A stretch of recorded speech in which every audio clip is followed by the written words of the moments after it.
नमस्कार साथियों, स्वागत है आप सभी का सिविल एस्पिरेंट प्लस के इस प्लेटफॉर्म पर। साथियों, हम पढ़ रहे हैं, कवर कर रहे हैं नीति शास्त्र यूपी पीसीएस के लिए। तो अभी तक हमने कवर कर लिया लगभग 7वीं यूनिट हमारी चल रही है। उसके बाद एक यूनिट और बचती है और केस स्टडी वाला उसके बाद कंटेंट बचेगा। तो अभी हमने लगभग चीजें कवर कर ली हैं। तो अभी आज जो हमारा टॉपिक रहने वाला वो रहने वाला अंतरात्मा या विवेक का संकट। अंतरात्मा या विवेक का संकट आज इसको कवर करेंगे। देन आफ्टर हम देखेंगे जवाबदेही और उत्तरदायी। तो क्या ये आज ये जो यूनिट है हमारी यूनिट नंबर 7 उसको हम लगभग कंप्लीट कर देंगे। उसमें यही 3 चीजें बची हुई हैं। एक तो ये विवेक का संकट और दूसरी जो बचेगा जवाबदेही और उत्तरदायित्व। ये 2 चीजें बची हुई हैं। पिछली क्लास में हमने क्या किया था? तो पिछली क्लास में हमने अंतरात्मा को पूरा डिटेल में देखा था और हमने ये भी देखा था कि विधि, नियम, विनियमन और अंतरात्मा, इन चारों चीजों को हमने पिछली क्लास में बहुत डिटेल में देख लिया था। ठीक है, तो यदि पिछली क्लास का कोई डाउट हो तो वो भी बता दी। उससे पिछली क्लास में हमने क्या देखा था? उससे पिछली क्लास में भी हमने यूनिट 7 के बारे में ही देखा था। उसमें हमने देखा था कि किस तरीके से नीति शास्त्र नैतिकता लोक प्रशासन में कार्य करती है और क्या दुविधा है नैतिकता को लेकर, प्रशासन में दुविधा क्या है, इन सब को लेकर के हमने देखा था। तो फिलहाल में आज का ये टॉपिक है। तो यदि कोई डाउट होता है तो पूछ लीजिए, नहीं तो फिर शुरू करते हैं।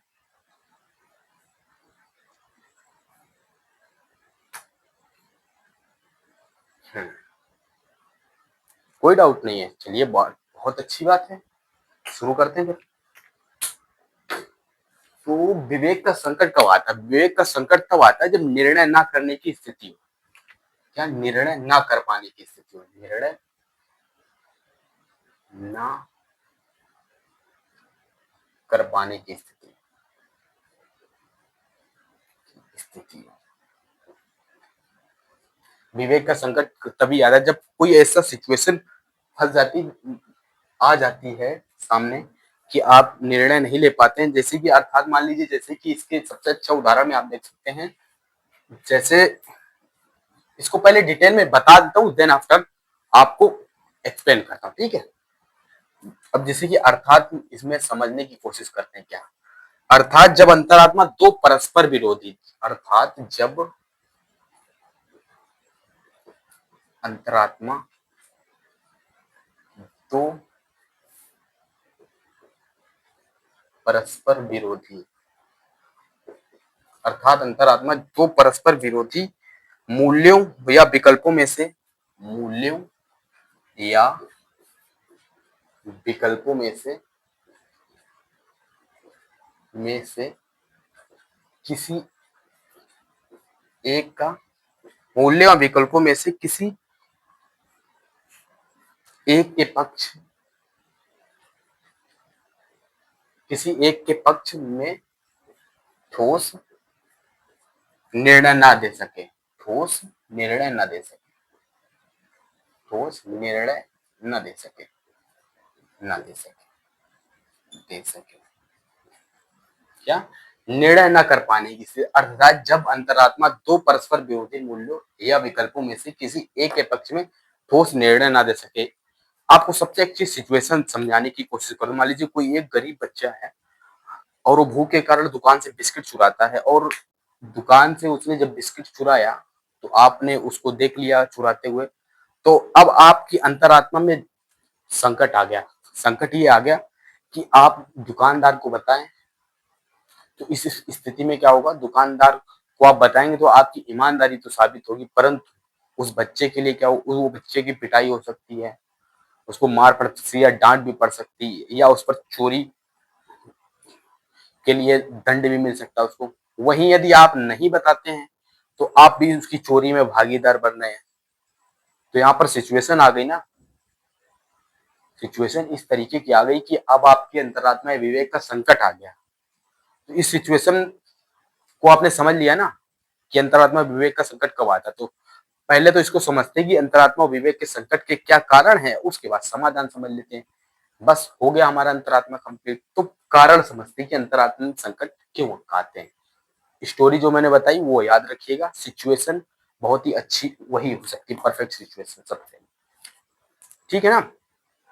तो अंतःकरण के संकट के कारण, अंतःकरण के संकट के कारण, समझ रहे ना। अंतःकरण, अरे एक ही चीज है, अंतःकरण या अंतरात्मा एक ही चीज है, कहीं आप लोग शब्दों में तो नहीं उलझ रहे हैं। इसीलिए कहता हूँ बुक रीडिंग इंपॉर्टेंट है, क्योंकि टर्मिनोलॉजी हो सकती है आपको कंफ्यूज कर दे, जैसे कि भावनात्मक बुद्धिमत्ता, इसी को आप चाहें तो लिख लिए भावनात्मक समझ, भावनात्मक समझ, इसी को चाहे तो संवेगात्मक बुद्धि, परंतु इंग्लिश में एक ही मतलब होता है, इसीलिए कहता हूँ इंग्लिश के टर्म में एक बार आपको क्वेश्चन में पढ़ लेनी चाहिए, इमोशनल इंटेलिजेंस, समझ रहे ना। उसी तरीके अंतःकरण या अंतरात्मा दोनों एक ही चीजें हैं,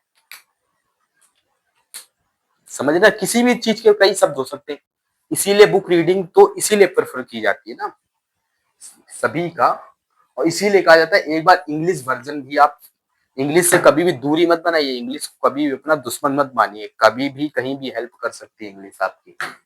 हम्म, तो, तो अंतःकरण के या अंतरात्मा के संकट के क्या कारण है। तो देखिए, एक तो देखो भय या साहस का अभाव, वो ये भी हो सकता है ना। मान लीजिए एक चोर आपके सामने चोरी करके जा रहा है और आपको सामने से इतनी बुरी नजरों से देख कर गया कि आप भयभीत हो गए और आप में साहस नहीं हुआ कि आप उसकी चोरी को उजागर कर सकें। एक सिचुएशन ये भी तो हो सकती है, हो सकती है, नहीं हो सकती। तो एक क्या हो सकता है, भय व साहस के कारण, भय व साहस, भय व साहस का अभाव, अभाव एक कारण ये भी हो सकता नहीं हो सकता। उसी तरीके से एक हो सकता है लालच या व्यक्तिगत हित, लालच या व्यक्तिगत हित, व्यक्तिगत हित।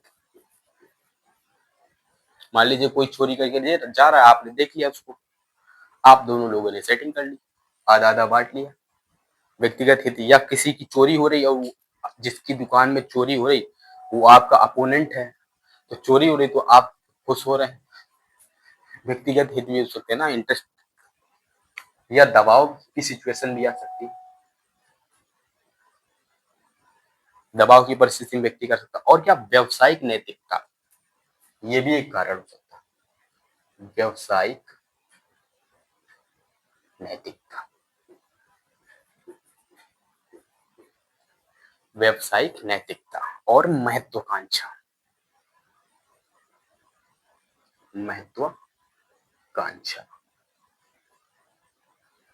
महत्वाकांक्षा, ठीक है। और भी चीजें इसमें हो सकती हैं, जैसे कि नेगेटिव एटीट्यूड, नकारात्मक अभिवृत्ति, नकारात्मक अभिवृत्ति।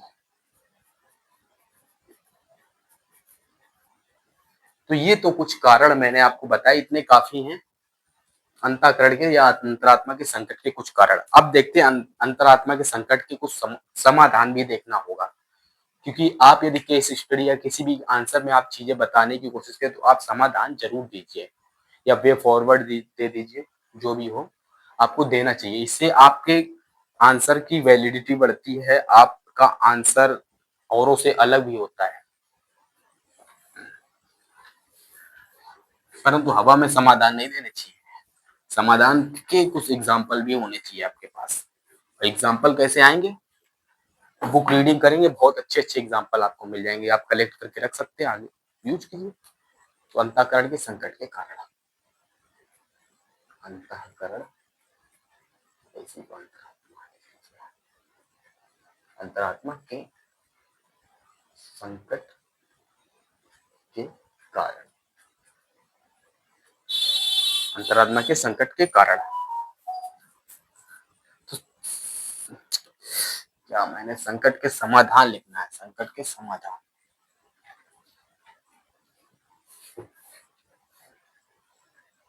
कारण तो बता चुका हूं।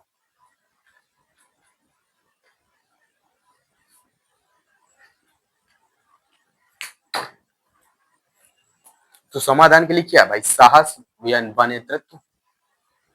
साहस होना चाहिए व नेतृत्व। साहस व नेतृत्व। और चीजें भी हो सकती है, धैर्य व सोच फैसला। धैर्य व सोच या धैर्य व सोच समझकर फैसला। धैर्य व सोच समझकर।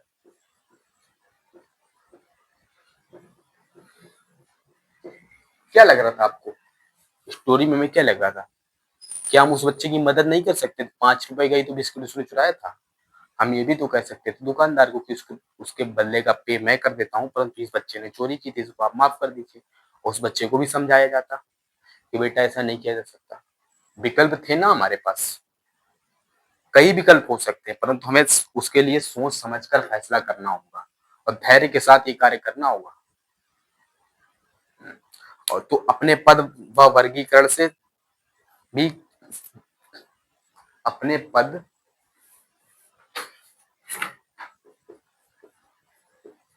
अपने पद व वर्गीकरण से संबंधित जानकारी बढ़ाना। से संबंधित जानकारी बढ़ाना। अपने पद व वर्गीकरण से संबंधित जानकारी बढ़ाना। जब अपने पद और वर्गीकरण के संबंधित जानकारी एकत्रित कर लेंगे तो आपकी चीजें, पद व वर्गीकरण से संबंधित जानकारी बढ़ेगी। तो जानकारी को बढ़ाना, तो जब आप पद अपने, जो आपका पद होगा आपके वर्गीकरण में जो संबंधित जानकारी होगी उसको बढ़ाएंगे तो आपके अंतरात्मा के संकट भी कम होंगे। आप अपनी जानकारियां, आप अपनी शक्तियां जानेंगे और उस हिसाब से आप समाधान भी ढूंढ पाएंगे प्रशासन में। ठीक, कोई डाउट हो तो वो यही पूछते हुए चलिएगा, कोशिश कीजिएगा। ठीक है। और क्या हो सकता है? नैतिक मार्गदर्शन को बढ़ावा। नैतिक मार्गदर्शन को बढ़ावा। नैतिक मार्गदर्शन को बढ़ावा दिया जा सकता था। और क्या? और विवेक का उपयोग। विवेक का उपयोग। विवेक का उपयोग।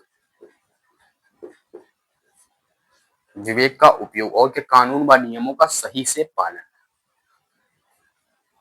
कानून व नियमों का, नियमों को सही से जानना। और भी चीजें आप समझे, भ्रष्टाचार से संबंधित रोग ना होना। भ्रष्टाचार में संलिप्त ना होना। ना होना। और भी चीजें, सादा जीवन उच्च विचार के जैसा फिलॉसफी आप, सादा जीवन उच्च विचार, इस तरीके से बढ़। नैतिक मार्गदर्शन को बढ़ावा। नैतिक मार्गदर्शन में आप किन को फॉलो कर सकते हैं? नैतिक मार्गदर्शन में आप एग्जांपल भी दे सकते हैं, गांधी, सुकरात, बुद्ध, महात्मा बुद्ध। ये तो हमारा हो गया पिछली क्लास में जो चीजें बची हुई थी, अंतरात्मा के विवेक का संकट, उसके कारण हमने देख लिए और यहाँ पर देख लिए समाधान। अब हम आज की क्लास का जो टॉपिक है उसको देखते हैं, क्योंकि आज की क्लास में कुछ इंपॉर्टेंट टॉपिक है और आज ही ये टॉपिक क्लियर करते ही जवाबदेही और उत्तरदायित्व, ये यूनिट भी समाप्त हो जाएगी। लगभग हम एथिक्स के कंप्लीट करने की ओर ही बढ़ रहे हैं धीरे धीरे करके, अब ज्यादा बचा भी नहीं है। जवाबदेही देख लेंगे, उत्तरदायित्व बस इतना ही है, बाकी चीजें तो चलिए जवाबदेही और उत्तरदायित्व शुरू करते हैं। ये लिख लिया ना? ठीक, शुरू करते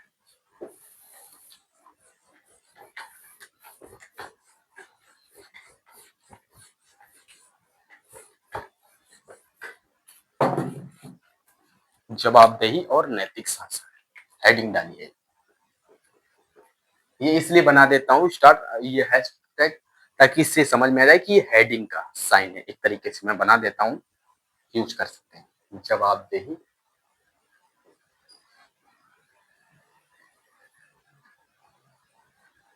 और नैतिक शासन, नैतिक शासन।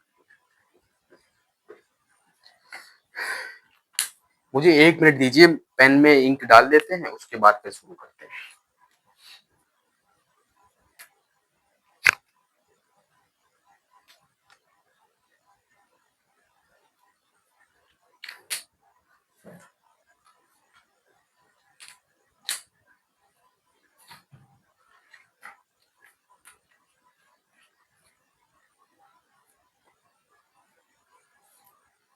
कोई डाउट हो तो पूछिए।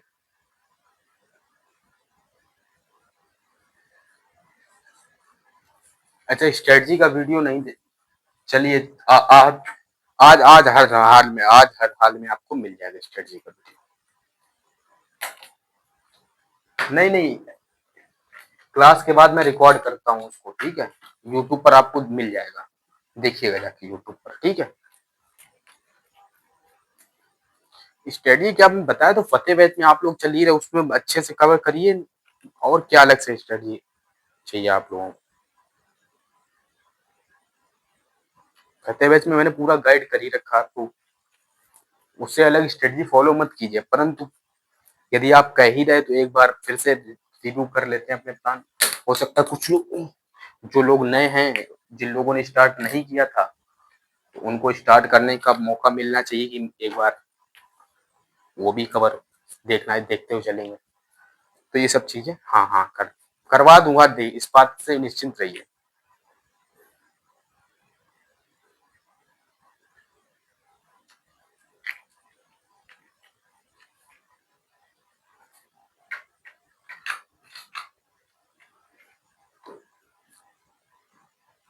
आप क्या रिक्वेस्ट, अच्छा,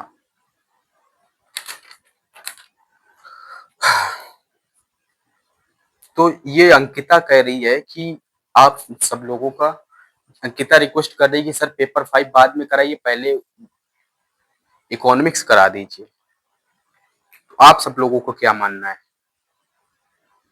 आप लोग जैसा बताएंगे वैसा कर दूंगा, मुझे कोई दिक्कत थोड़ी है, कराना मुझे ही है। इकोनॉमिक्स पहले करा देंगे। एक बार ऐसा करता हूँ, ग्रुप में मैं पोल डालता हूँ, मैक्सिमम लोग कोशिश कीजिए कि एक मत हो जाइए, उसके बाद फिर बात करते हैं। हाँ हाँ, क्योंकि एक बार जो चीज चालू होगी फिर उसके बाद मैं बीच से चेंज नहीं करने वाला हूँ। जवाबदेही और नैतिक शासन, तो शुरू करें जवाबदेहिता से। अब डाउट बाद में, ये सब पर्सनल बातें मत कीजिए यहाँ पर भाई। चलिए लिख शुरू करता हूँ, जवाबदेहिता।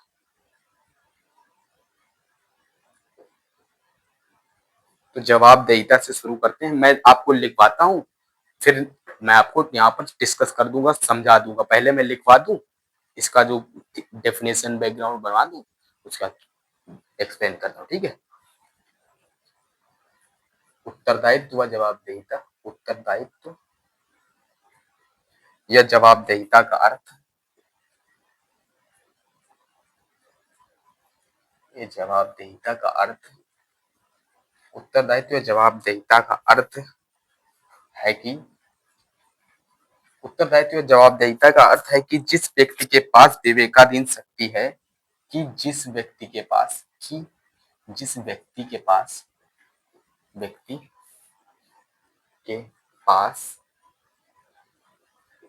विवेकाधीन,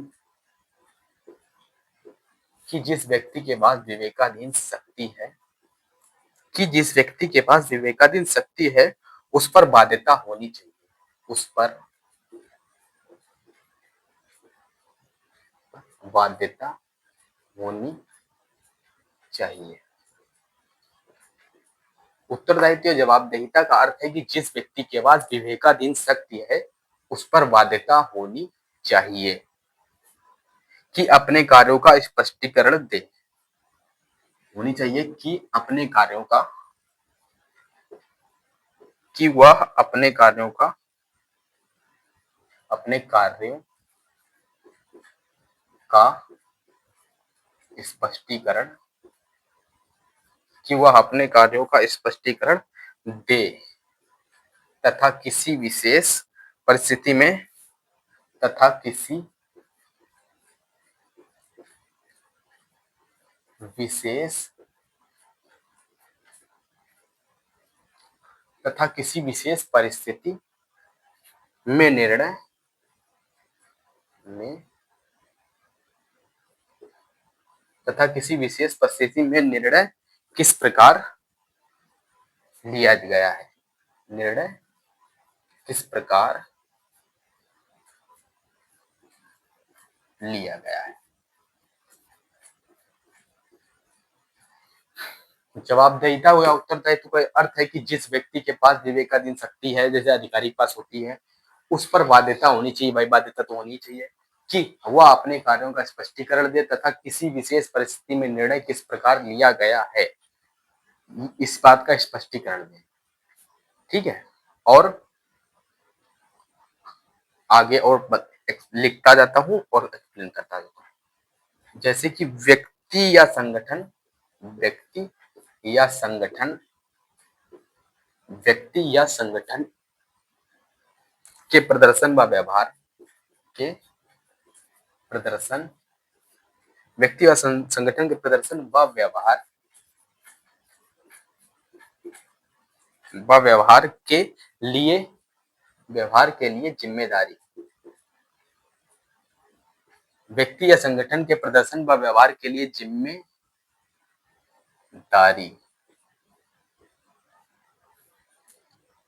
क्या होनी चाहिए, सुनिश्चित होनी चाहिए। जिम्मेदारी की गारंटी ही जवाबदेहिता है, ही जवाबदेहिता है। ये डेफिनेशन मुझे ज्यादा आसान लगी।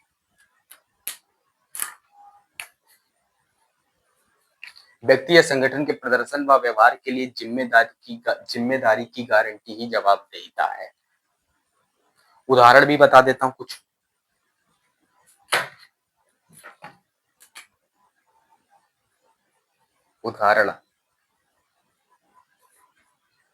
उदाहरण मान लीजिए सरकारी योजनाओं जैसे मनरेगा, सरकारी योजनाओं जैसे मनरेगा, सरकारी योजनाओं जैसे मनरेगा में परिस्थितियों में परिसंपत्तियों परिस्थितियों मैंने बोल दिया था, परिसंपत्तियों, सरकारी योजनाओं जैसे मनरेगा में परिसंपत्तियों के निर्माण में जवाबदेहिता के निर्माण में जवाबदेहिता,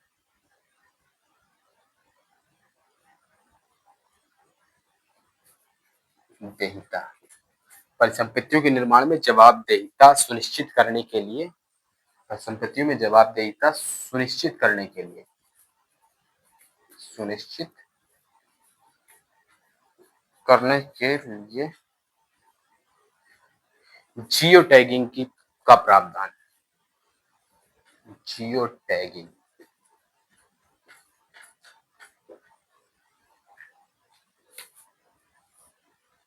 जियो टैगिंग का प्रावधान।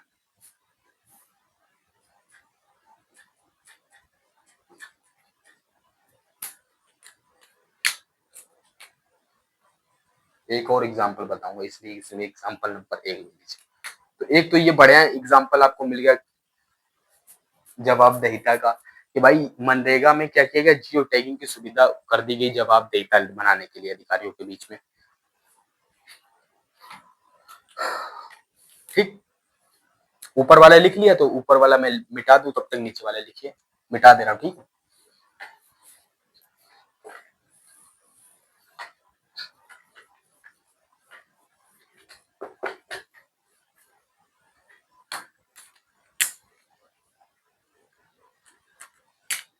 रेलवे द्वारा ट्विटर के माध्यम से। दूसरा है भारतीय रेलवे द्वारा ट्विटर के माध्यम से। भारतीय रेलवे के द्वारा ट्विटर के माध्यम से ऑनलाइन शिकायत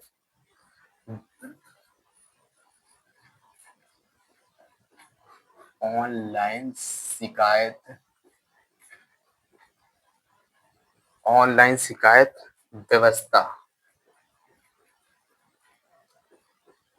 ऑनलाइन शिकायत व्यवस्था रेलवे की अपने उपभोक्ताओं के प्रति उपभोक्ताओं के प्रति जवाबदेहिता सुनिश्चित करेगा। करता ही यही तो बात सही है, जवाबदेहिता सुनिश्चित करेगा। सुनिश्चित करता है, करेगा नहीं, करता है। ठीक है, ये सबसे अच्छा एग्जाम्पल आपको मिल जाएगी। तो दो उदाहरण मैंने आपको दी, ये भी आप लिखते चलिए। उदाहरण आप ये बताइए कि आप टॉपर्स की कॉपी देख रहे हैं कि नहीं देख रहे हैं। देखिए, मैं टॉपर्स की कॉपी आपको इसलिए प्रोवाइड नहीं कर सकता जो आप पूछ रहे हैं कि सर आप प्रोवाइड कर दीजिए। टॉपर्स की कॉपी एक्चुअली कोचिंग का उन पर कॉपीराइट क्लेम होता है, क्योंकि जिन कोचिंग में बच्चे पढ़े होते हैं वही कोचिंग कॉपी अवेलेबल कराती हैं। तो इसलिए आप कोशिश कीजिए कि मेन कोचिंग की साइट पर जाकर के आप वहां से कॉपी डाउनलोड कर लीजिए। उस पर उनका कॉपीराइट है भाई, उन्होंने अपनी मेहनत की कोचिंग वालों ने, इसलिए उनके जो स्टूडेंट होते हैं वो प्रोवाइड करते हैं, तो वो कुछ तो लेंगे ही ना। आईपीआर तो लेना ही पड़ेगा उनको, संपदा अधिकार, तो वो उनकी प्रॉपर्टी है। इसलिए मैं उसको ट्विटर के टेलीग्राम या फेस नहीं दे सकता वहां पर। आप लोग समझ रहे हैं ना। नियमों का पालन करना चाहिए।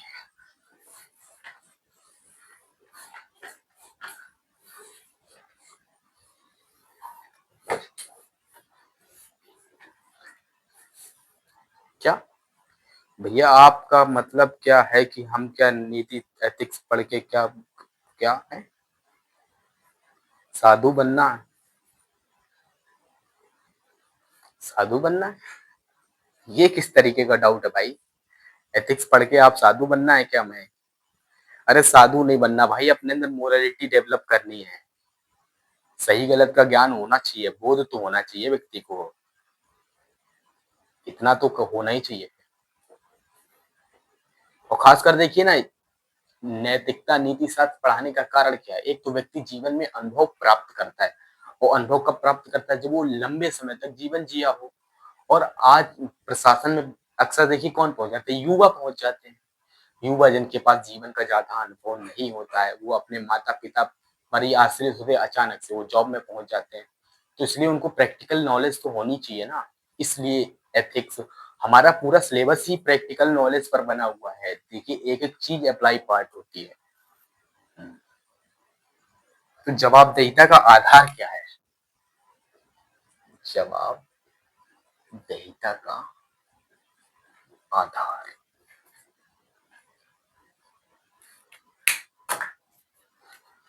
तो जवाबदेहिता के आधार को एक काम करता हूँ, इस तरीके से फ्लो चार्ट या माइंड मैप के तरीके से इस पर फॉर्म में बना देते हैं। सबसे बढ़िया है निर्णय कानून के अनुसार कार्य करना। निर्णय में निर्णय संविधान के अनुसार होता है, संविधान व कानून के अनुसार, व कानून के अनुसार अनुसार जो निर्णय होगा वो संविधान व कानून के अनुसार है,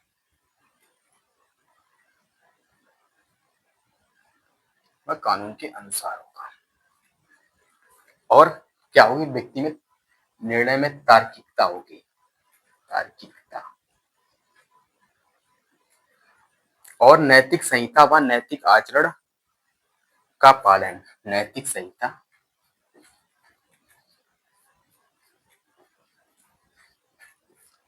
व नैतिक आचरण का पालन, नैतिक संहिता व नैतिक आचरण का पालन। और इसका आधार क्या है? इससे सर्वश्रेष्ठ निर्णय होते हैं, सर्वश्रेष्ठ निर्णय। और क्या? तथ्यों का प्रकटीकरण।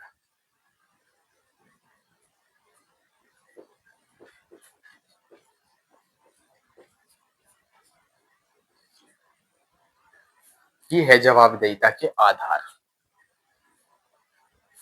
इनमें कोई डाउट कंफ्यूजन तो नहीं है?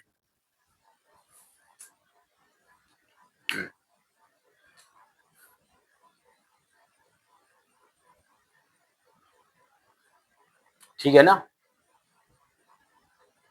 अब उत्तरदायित्व के प्रकार देख लेते हैं।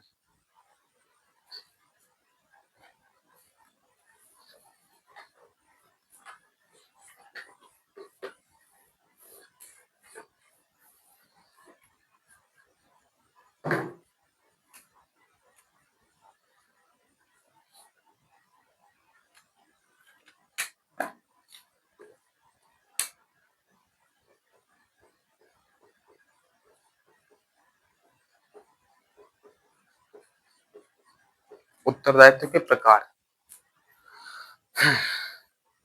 देखिए, दो तरीके के उत्तरदायित्व होते हैं। तो दो श्रेणी में उत्तरदायित्व को बांटा जा सकता है। तो एक काम करता हूँ, पहले एक श्रेणी का देख लेता हूँ। पहली श्रेणी में क्या होगा? जिसे ऊर्ध्वाधर बोल नहीं पा रहा हूँ, ऊर्ध्वाधर उत्तरदायित्व और क्षैतिज उत्तरदायित्व। और दूसरी श्रेणी होगी राजनीतिक उत्तरदायित्व और विधिक उत्तरदायित्व। तो पहले मैं ऊर्ध्वाधर उत्तरदायित्व और क्षैतिज उत्तरदायित्व ये वाली श्रेणी देख लेता हूँ। देन आफ्टर दूसरी वाली श्रेणी देखते हैं जिसमें विधिक उत्तरदायित्व और राजनीतिक उत्तरदायित्व। ठीक, तो पहले ये वाली श्रेणी, इसमें नंबर 1 डाल लीजिए। यहाँ पर पहला उत्तरदायित्व ऊर्ध्वाधर वाला पहला देखते हैं। ऊर्ध्वाधर उत्तरदायित्व,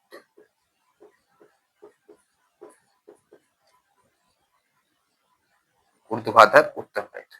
तो ऊर्ध्वाधर उत्तरदायित्व किस तरीके से कार्य करता? अपने उच्च अधिकारियों के संस्था के प्रति उत्तरदायित्व, अपने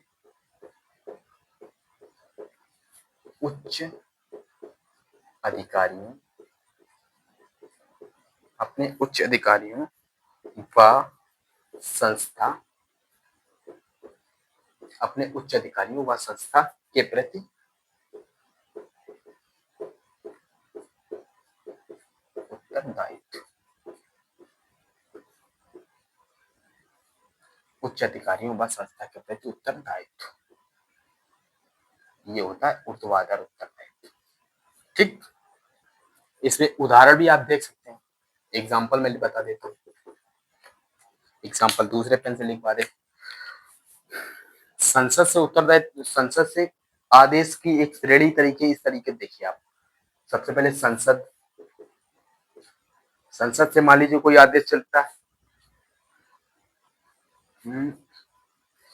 किस तरीके से बताऊं, गलत मैं बताने, गलत नहीं बता रहा। संसद क्यों किसी के प्रति उत्तरदायी होगी? इस तरीके से देखिए, सचिव जो होगा मुख्य सचिव के प्रति उत्तरदायी होगा, मुख्य सचिव। ठीक, सचिव जो होगा वो मुख्य सचिव के प्रति उत्तरदायित्व होगा। और जो मुख्य सचिव होगा वो मंत्री के प्रति उत्तरदायी होगा, मंत्री।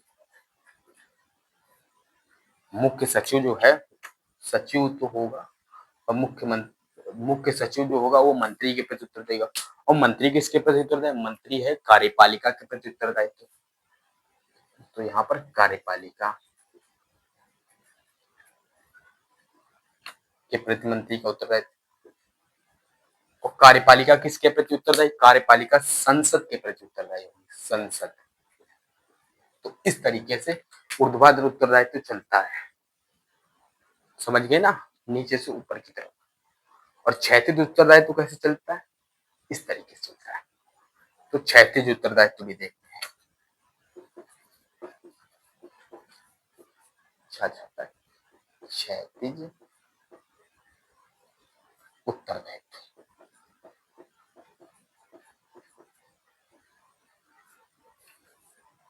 क्षैतिज उत्तरदायित्व कैसे होता है? दो समकक्ष संस्थाओं में एक दूसरे के प्रति उत्तरदायी। दो समकक्ष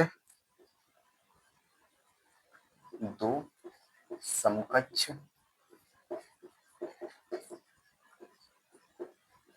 दो समकक्ष संस्थाओं की या का एक दूसरे के प्रति उत्तरदायी, एक दूसरे के प्रति उत्तरदायित्व। इसका सबसे अच्छा उदाहरण देखिए आप, विधायिका व न्यायपालिका का एक दूसरे के प्रति उत्तरदायित्व। विधायिका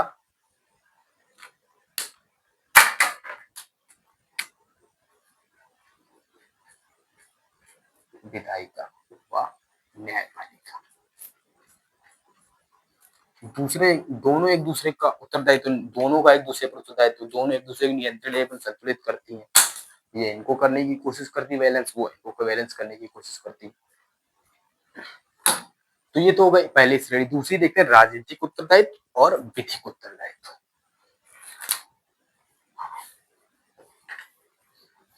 राजनीतिक उत्तरदायित्व और विधिक उत्तरदायित्व। राजनीतिक उत्तरदायित्व और विधिक उत्तरदायित्व। जो दूसरी वाली श्रेणी थी इसमें देखिए राजनीतिक उत्तरदायित्व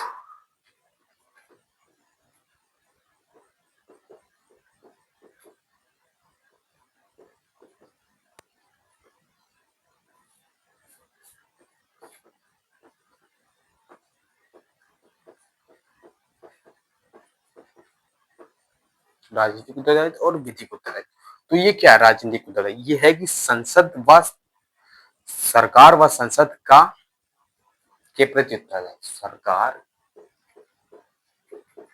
व संसद के प्रति उत्तरदायित्व।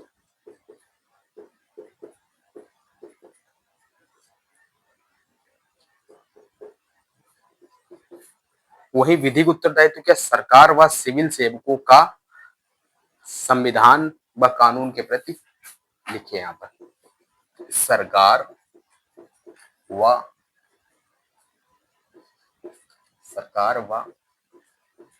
सिविल सेवकों का संविधान, सरकार व सिविल सेवकों का संविधान व कानून के प्रति उत्तरदायित्व। संविधान व कानून के प्रति उत्तरदायित्व। तो ये आधार हो गया। ठीक, कोई डाउट तो नहीं इसमें? यदि डाउट हो तो बता दीजिए, नहीं तो फिर आगे बढ़ते हैं। इसके बाद देखते हैं कि उत्तरदायित्व को सुनिश्चित करने के उपाय।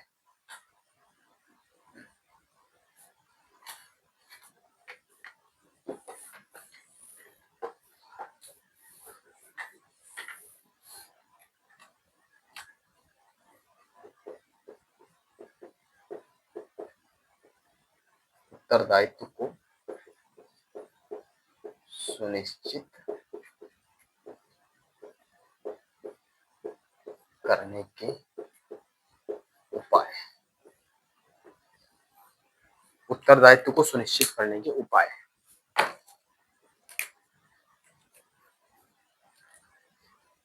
उपायों में एक तो आप लिखिए सूचना का अधिकार। सूचना का अधिकार। और भी तरीके हैं, लोकपाल या लोकायुक्त। लोकपाल या लोकायुक्त।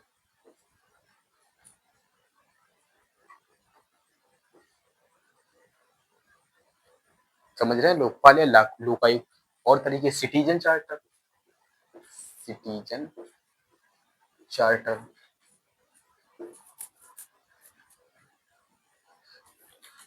सिटीजन चार्टर हो गया और ई गवर्नेंस।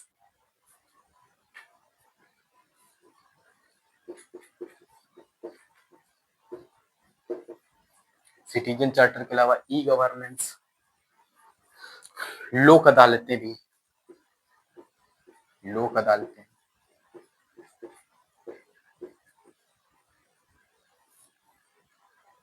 भ्रष्टाचार संबंधी कानून, भ्रष्टाचार संबंधी कानून,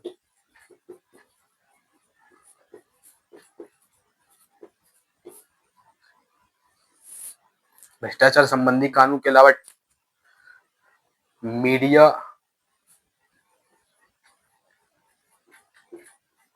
CAG, whistle blower, whistle blower,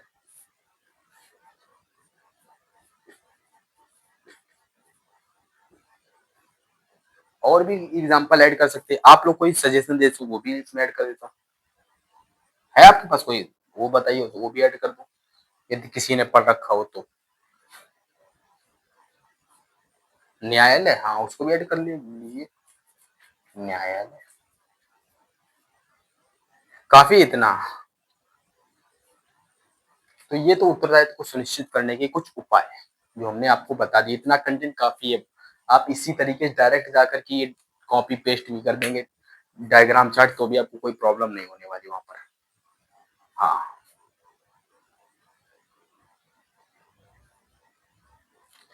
हमारा उत्तरदायित्व वाला ये कंप्लीट। अब एक देख लेते हैं एथिकल गवर्नेंस का, एक छोटा सा टॉपिक है, इसको भी देख लेते हैं। जिस सुशासन उशासन वही सब जिसमें आएगा वो सब चीजें देख, उसका ये वाली यूनिट कंप्लीट, उसका नेक्स्ट यूनिट चालू कर देंगे। शासन में ईमानदारी और आगे जो यूनिट है नेक्स्ट वाली वो वाली, ठीक है। इसमें तो नैतिक शासन और देख लेते हैं, एथिकल गवर्नेंस। डालिए दूसरी आईडी, नैतिक शासन, नैतिक शासन यानी कि एथिकल गवर्नेंस, नैतिक शासन।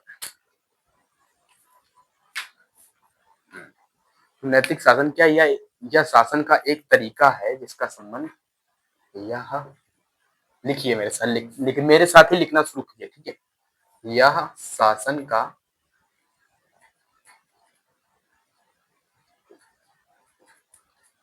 एक तरीका है, यह शासन का एक तरीका है जिसका संबंध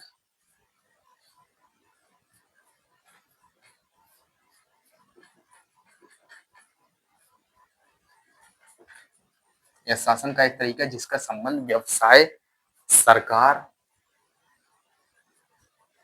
जिसका संबंध व्यवसाय, सरकार, राजनीतिक, राजनीति, अंतरराष्ट्रीय, अंतरराष्ट्रीय संबंध, अंतरराष्ट्रीय संबंध, अंतरराष्ट्रीय संबंध और अंतरराष्ट्रीय संबंध के अलावा देखभाल, अंतरराष्ट्रीय संबंध, देखभाल आदि में, अंतरराष्ट्रीय संबंध, देखभाल आदि में प्रबंधन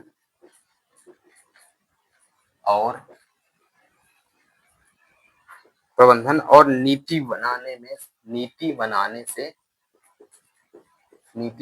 से संबंधित, प्रबंधन और नीति बनाने से संबंधित गतिविधियों,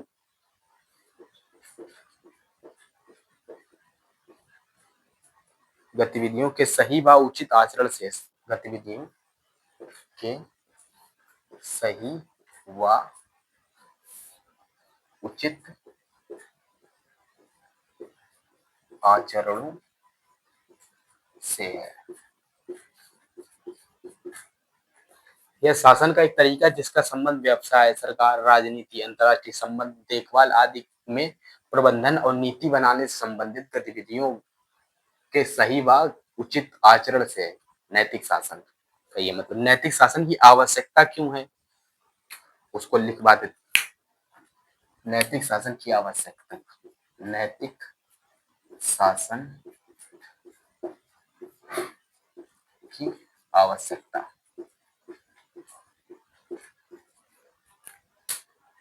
तो नैतिक शासन की आवश्यकता किस लिए? सतत विकास के लिए, सतत विकास, पर्यावरण संरक्षण के लिए, पर्यावरण संरक्षण, पर्यावरण संरक्षण के, और क्या गरीबी उन्मूलन में भी इसका,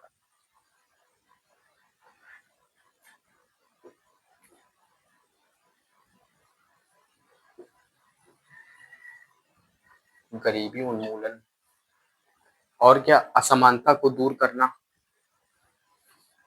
असमानता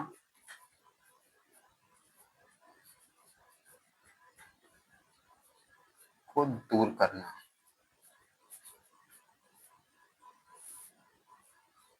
असमानता को दूर करना होगा। संवैधानिक मूल्यों का संबंध संरक्षण, संवैधानिक मूल्यों का संरक्षण,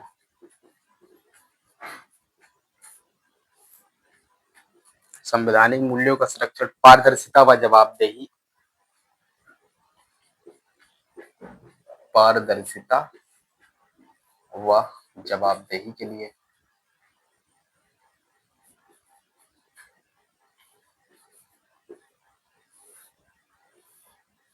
पारदर्शिता व जवाबदेही, और मानवाधिकार, मानवाधिकार, इन सब के लिए नैतिक शासन की आवश्यकता है, इन सब चीजों के लिए। तो नैतिक शासन का सबसे अच्छा अप्लाइड पार्ट क्या है, क्या कोई बताना चाहेगा कमेंट में? यदि बताना चाहे तो बता सकता है। हाँ, गुड गवर्नेंस, सुशासन है नैतिक शासन का सबसे अच्छा अप्लाइड पार्ट।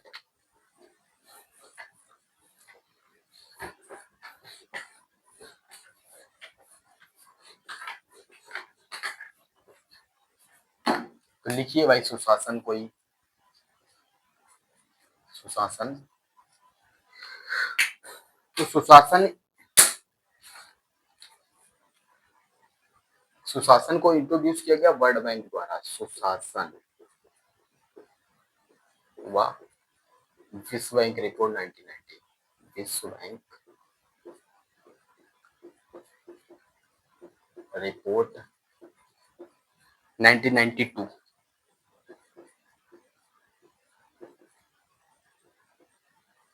सुशासन को इसी में, विश्व बैंक रिपोर्ट जो 1992 क्या है, इसमें इंट्रोड्यूस किया गया था। तो विश्व बैंक में सुशासन का तात्पर्य, जो भी हम सुशासन के बारे में यहाँ देखेंगे वो सब विश्व बैंक के रिपोर्ट के अनुसार जो चीजें मानक बताए गए उनके अनुसार समझेंगे। ठीक है, हम अपनी तरफ से कोई डेफिनेशन बुक का नहीं लेंगे, डायरेक्ट हम वही डेफिनेशन या वही बैकग्राउंड यहाँ पर लिख पाएंगे जो वर्ल्ड बैंक ने हमें बताया था। तो लिखिए विश्व बैंक, विश्व बैंक के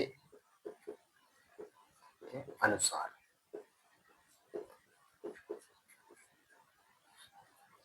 अनुसार सुशासन, विश्व बैंक के अनुसार सुशासन का तात्पर्य ऐसे शासन से है, सुशासन का तात्पर्य ऐसे शासन से है जिसमें राज्य, शासन से है जिसमें राज्य प्रत्येक नागरिक तक,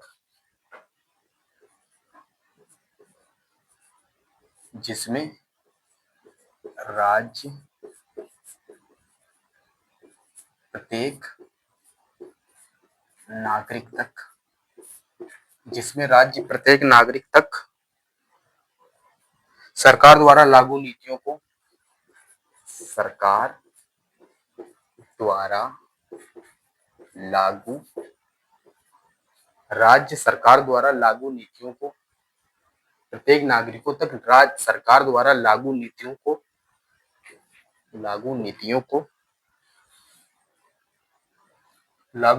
का लाभांश सुशासन का तात्पर्य ऐसे शासन से जिसमें राज्य प्रत्येक नागरिक तक सरकार द्वारा लागू नीतियों का लाभांश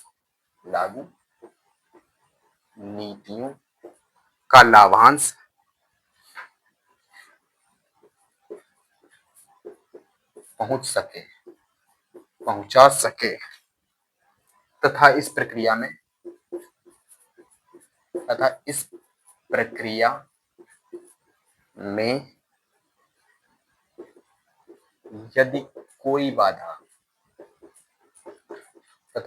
में यदि कोई बाधा उत्पन्न हो तो सरकार के पास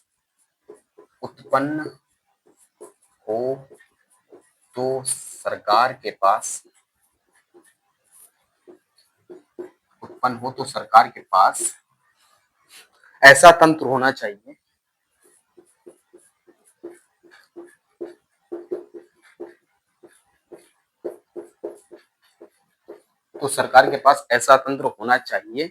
जिसमें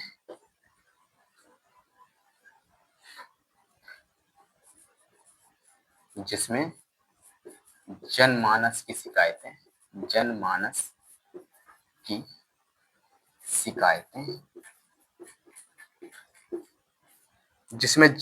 की शिकायतों को सरकार तक पहुंचाया जा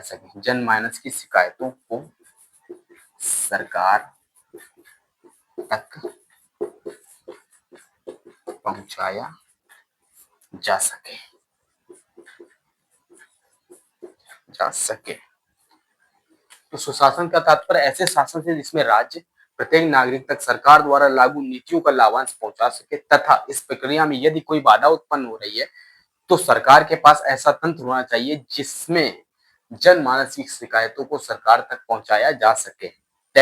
इतना ही है सुशासन की परिभाषा, बाकी आप अपने पढ़ते रहिए। और सुशासन का एक बढ़िया सा डायग्राम बना लेते हैं, बस सुशासन में ज्यादा पढ़ना ही नहीं। वैसे भी गवर्नेंस में तो हमको पढ़ना ही है, पढ़ चुके ही होंगे। जिन्होंने गवर्नेंस पढ़ रखा उनको तो आसानी से समझ में आ गया होगा, और यदि नहीं पढ़ा तो आगे पढ़ना भी है हमें। यहाँ उतना ही कंटेंट दिया है जितना इंपॉर्टेंट है आपके लिए। इंपॉर्टेंट इन द सेंस जितना आपका पॉइंट बनाने के लिए, आपका कॉन्सेप्ट क्लियर करने के लिए इंपॉर्टेंट है, वो आपके नोट्स में शामिल करने के लिए। अब इसमें आप क्या चीजें ऐड कर सकते हो? आप एग्जाम्पल और ऐड कर सकते हैं, बाकी चीजों का आपके यूं ही मैंने दे ही दी है। सुशासन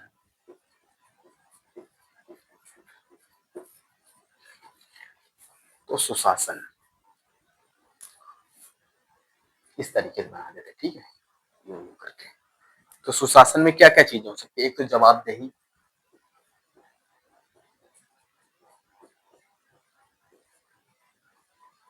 और भी चीजें शामिल करें जवाबदेही के अलावा। पारदर्शिता,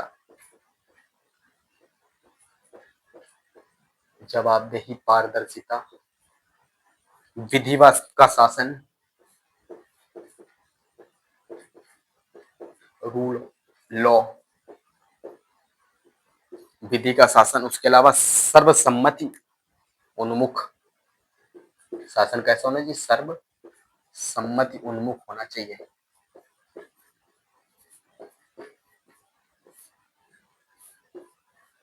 सर्वसम्मति और क्या? अनुक्रियाशील होना चाहिए शासन को, अनुक्रियाशील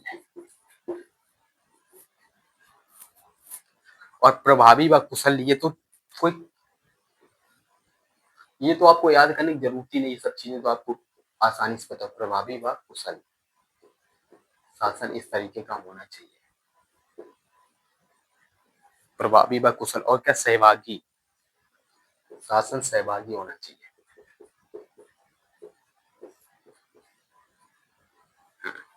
और क्या? न्याय संगत व समावेशी, न्याय संगत व समावेशी। अच्छा, ये डायग्राम बुक में भी दिया गया है तो बहुत बढ़िया बात है। हाँ हाँ, ठीक है फिर, बहुत अच्छी बात है भाई, जिसके में नहीं दिएगा वो बना लीजिए। हम्म। एक चार्ट और बनवा देते हैं, उत्तरदायित्व और नैतिक शासन, कंप्लीट हो जाएगा हमारी यूनिट। बस लास्ट चार्ट और बना लीजिए, ये बन गया। कोई कंफ्यूजन या डाउट हो तो भी पूछते चलिए, बताते चलिए, यही कंफ्यूज क्लियर कर देता हूँ, पूछ लीजिए। नहीं है, बहुत सही।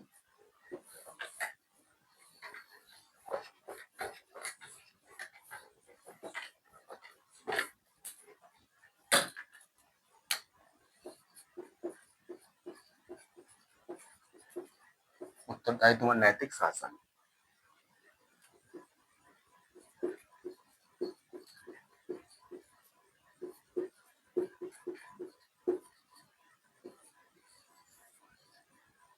उत्तरदायित्व और नैतिक शासन, इसमें क्या चीजें शामिल कर सकते, इसमें देखो वही चीजें जो मैंने ऊपर बताई, लगभग चीजें उसी तरीके से होनी चाहिए, उसी तरीके से शामिल कर, कुछ पॉइंट अलग से शामिल कर सकते, प्रशासन में नैतिकता होनी चाहिए, प्रशासन में उच्च नैतिक मूल्य होनी चाहिए। क्या, चलिए लिखिए, प्रशासन में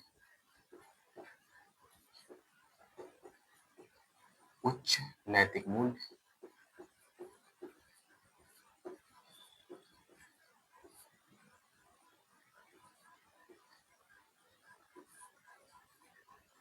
और क्या, पारदर्शिता,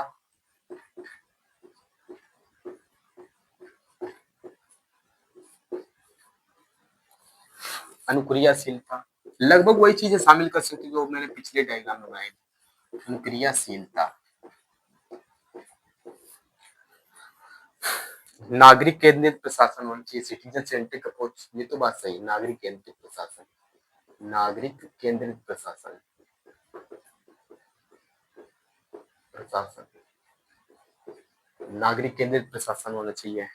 और क्या, नागरिकों की सहभागिता, हाँ भाई, नागरिकों की सहभागिता, नागरिकों की सहभागिता, शिकायतों का तीव्र निवारण,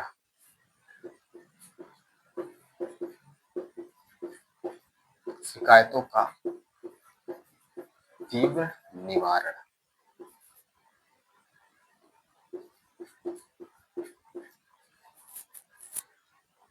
हो गया कंप्लीट, इतना ही काफी।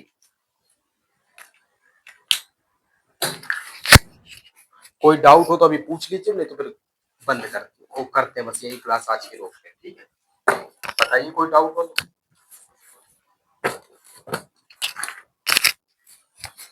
ठीक है, अगर कोई डाउट हो तो डायरेक्ट मैसेज कर दीजिए, वहीं पर क्लियर कर देंगे, ठीक है, क्लास यहीं तक करते हैं। ठीक है मैम, जय हिंद, मिलते हैं।